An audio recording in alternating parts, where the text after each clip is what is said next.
5 minus 3 multiplied by 5 minus 3. 5 minus 3, 2, multiplied by 5 minus 3, 2. So we have 2 multiplied by 2, which gives us 4. Is this answer correct? No, this answer is wrong. This answer is wrong because the rules of mathematics called the order of operation was not carefully followed. The order of operation tells us that in mathematics, you don't just solve an expression anyhow you like. You have to follow the order of operation called PEMDAS. PEMDAS. This is the order of operation in mathematics that you need to carefully follow in order to arrive at the correct answer. What is PEMDAS? P stands for parentheses, that is any expression in the brackets.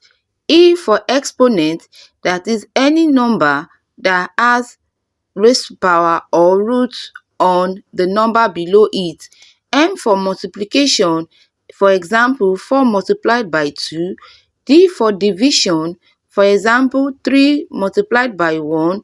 A for addition, for example 3 plus 1. And S for subtraction, that is 3 plus 4. In PEMDAS, multiplication and division are equal, so they are of the same priority.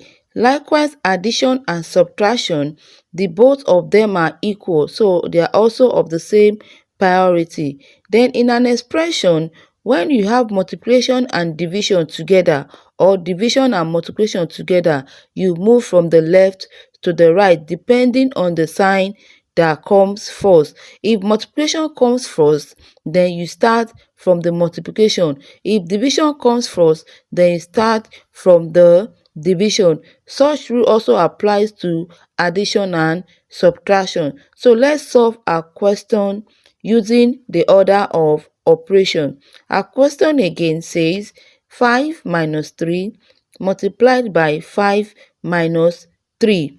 Looking at this question, do we have the parentheses? Yes, we have it here, which says in parentheses 5 minus 3. So let's start our solution from here. 5 minus 3 will give us what? 2. Next, exponent, do we have it here? No. Multiplication, do we have multiplication? Yes, we have it here. 3 multiplied by 2, which gives us what? 6. The next is what? Division, do we have it? No. Addition, no. Subtraction, do we have it? Yes, we have our subtraction sign here. So let's bring it down. Our expression becomes 5 minus 6, which gives us what? A negative 1. Thank you for watching. Kindly comment, like, and don't forget to subscribe to this channel. Till we meet in the next video. Bye.